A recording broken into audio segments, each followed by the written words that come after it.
This elegant woman is in marriage counseling, but instead of focusing on her husband endlessly listing her faults, Bree's attention is completely on the counselor's shaky button. As a perfectionist, such a flaw makes Bree extremely uneasy. Just as she can't help pulling out her sewing kit, the counselor's call finally brings her back to reality. Bree, What? I'm sorry. is there some truth there? Do you use housework as a way to disengage emotionally? Of course not.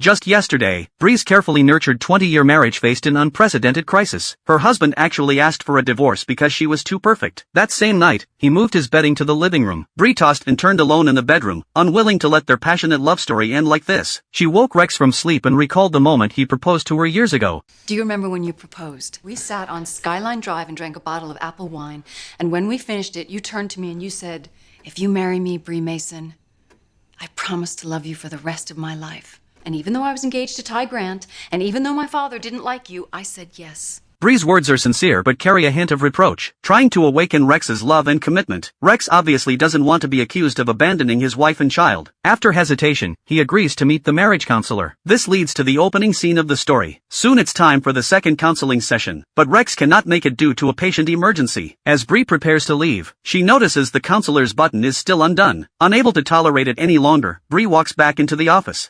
Dr. Goldfein, there is something you can do for me. What's that? Take off your coat. As the city's most famous marriage counselor, Albert thought he understood every marital issue, until he met Bree. Now, Bree calmly sits in the counseling room sewing his button. This makes Albert even more curious about the woman in front of him. What makes you say that? He grew up in the late 1800s. There were no appliances back then. His mother had to do everything by hand, just back-breaking work from sun-up to sundown, not to mention the countless other sacrifices she probably had to make to take care of her family. And what does he do? He grows up and becomes famous, peddling a theory that the problems of most adults can be traced back to something awful their mother has done. She must have felt so betrayed. He saw how hard she worked. He saw what she did for him. Did he even ever think to say thank you? Here, Bree seems to be criticizing Freud, but in fact, she is projecting her own marital situation, speaking up for all women who silently give, endure, and sacrifice in their families. After understanding Bree's true thoughts, Albert immediately adjusts his approach to mediation. So when Rex once again plays the victim, blaming all marriage problems on Bree, and insists he is completely innocent, Albert does not hesitate to expose his selfishness and bias. By your own admission, your home is always clean, your clothes are always freshly pressed, sounds like a wonderful cook.